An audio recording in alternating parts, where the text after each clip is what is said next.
ವಿರಾಮದ ಬಳಿಕ ಜಾತಕ ಫಲ ವಿಶೇಷ ಕಾರ್ಯಕ್ರಮಕ್ಕೆ ಮತ್ತೆ ಸ್ವಾಗತ. ಶಾಸ್ತ್ರಿಗಳೇ, ಕೊನೆಯ 6 ರಾಶಿಗಳ ಫಲಾಫಲ ಹೇಗಿದೆ ತಿಳಿಸೋದಾದ್ರೆ? ಇನ್ನು ತುಲಾರಾಶಿಯವರಿಗೆ ದಿವಸ ಸಂಗಾತಿಯ ಸಹಕಾರ ತುಂಬ ಚೆನ್ನಾಗಿದೆ. ಈ ದಿವಸ ವೃತ್ತಿಯಲ್ಲೂ ಹೆಚ್ಚಿನ ಅನುಕೂಲ ಆಗುತ್ತೆ. ವಿದೇಶ ವಹಿವಾಟಿನ ಅನುಕೂಲ ತುಂಬ ಚೆನ್ನಾಗಿರುತ್ತೆ. ಈ ದಿವಸ ಚೆನ್ನಾಗಿದೆ.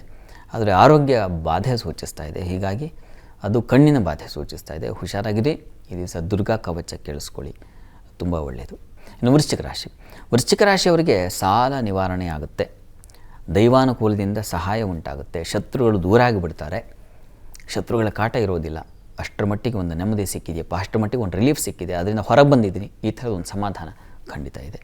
ಸ್ವಲ್ಪ ಕಾಲಿಗೆ ಪೆಟ್ಟು ಬೀಳೋ ಸಾಧ್ಯತೆ ಇದೆ. ಸ್ವಲ್ಪ ಹುಷಾರಾಗಿ ಓಡಾಡಿ.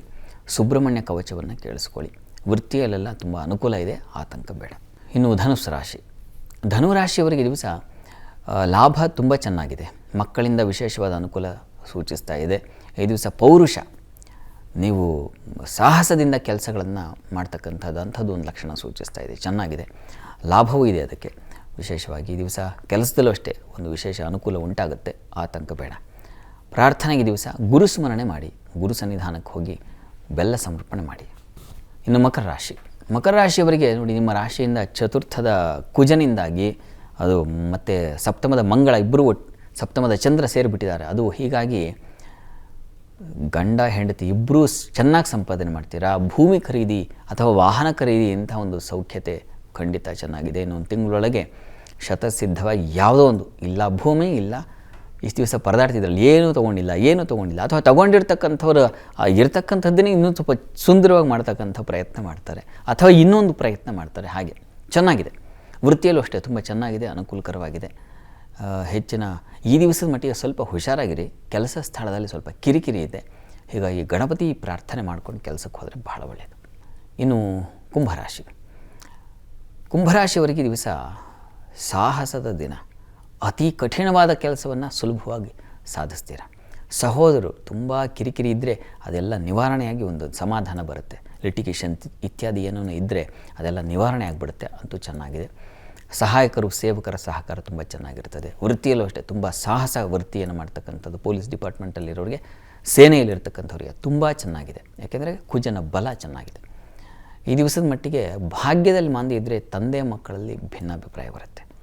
ಹೀಗಾಗಿ ಈಶ್ವರ ಪ್ರಾರ್ಥನೆ ಮಾಡಿ, ಈಶ್ವರನಿಗೆ ಒಂದು ಬಿಲ್ವಾರ್ಚನೆ ಮಾಡಿಸಿ. ಇನ್ನು ಮೀನರಾಶಿಯವರಿಗೆ ದಿವಸ ಧನ ಸಮೃದ್ಧಿ ಚೆನ್ನಾಗಿದೆ. ಆಹಾರ ಸೌಖ್ಯತೆ ತುಂಬ ಚೆನ್ನಾಗಿದೆ. ಒಳ್ಳೆಯ ಸುಗ್ರಾಸ ಭೋಜನ, ಇಷ್ಟವಾದದ್ದು ಊಟ ಮಾಡ್ತಕ್ಕಂಥ ಒಂದು ಯೋಗ ಇದೆ. ಜೊತೆಗೆ ಕುಟುಂಬದಲ್ಲಿ ಸಹಕಾರ ಸಿಗುತ್ತೆ, ಬಲವೂ ಇದೆ. ವಿದ್ಯಾರ್ಥಿಗಳಿಗೂ ತುಂಬ ಚೆನ್ನಾಗಿದೆ, ಹೆಚ್ಚಿನ ಅನುಕೂಲ ಇದೆ.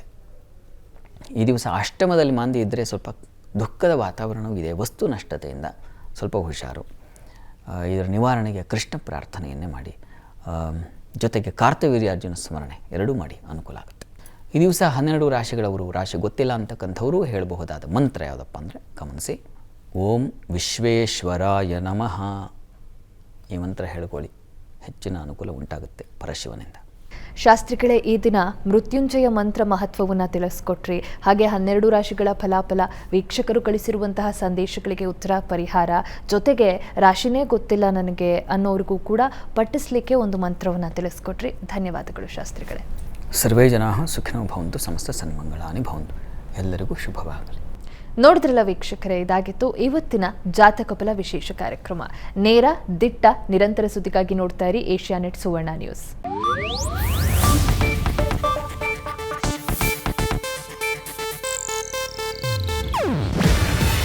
ಇದು ಏಷ್ಯಾನೆಟ್ ನ್ಯೂಸ್ ನೆಟ್ವರ್ಕ್ ಪ್ರಸ್ತುತಿ.